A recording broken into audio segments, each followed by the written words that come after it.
Dear Richard.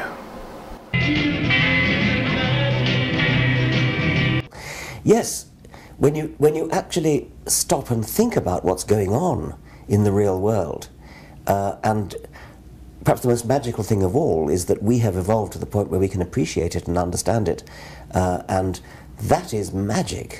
So as a naturalist, someone who doesn't believe in anything outside of the physical reality around them that can be experienced with the 5 physical senses, you have no scientific problem with describing the very essence of who we are, our inner conscious selves, as magic? Because you can offer no physical evolutionary model for how or why it exists? Great.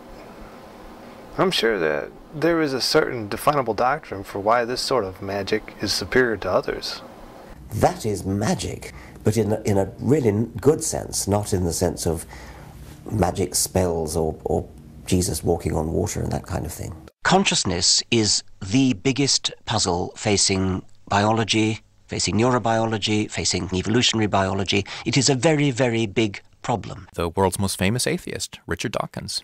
I don't know the answer. Nobody knows the answer. I think they probably one day will know the answer. But even if science doesn't know the answer, I return to the question, what on earth makes you think that religion will? We don't have an explanation. Nobody has an explanation for consciousness. That should be a spur to work harder and try to understand it, not to give up and just say, oh, well, it must be a soul. You said absolutely nothing when you said that. It says a slight bit more than calling oneself a skeptic and then wishing on a star that an immaterial quandary that has been puzzled over since antiquity will someday be solved by the study of materialist processes.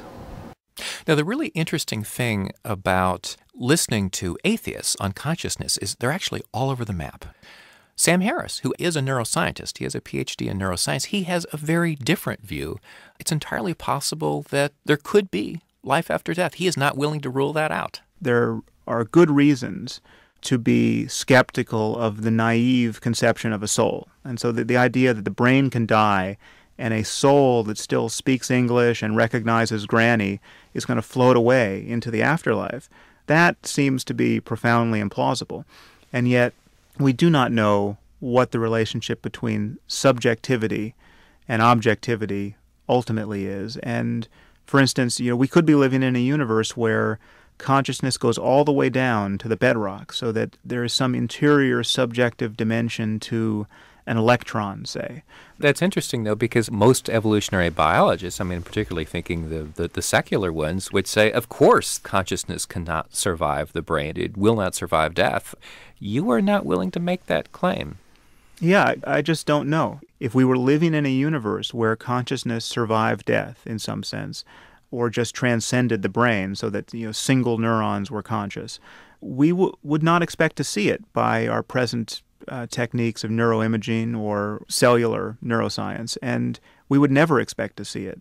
There are profound philosophical and epistemological problems that anyone must confront who's trying to reduce consciousness to the workings of the brain, and this discourse is in its infancy, and who knows where it's going to go.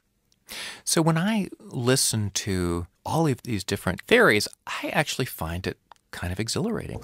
Yes, that is magic.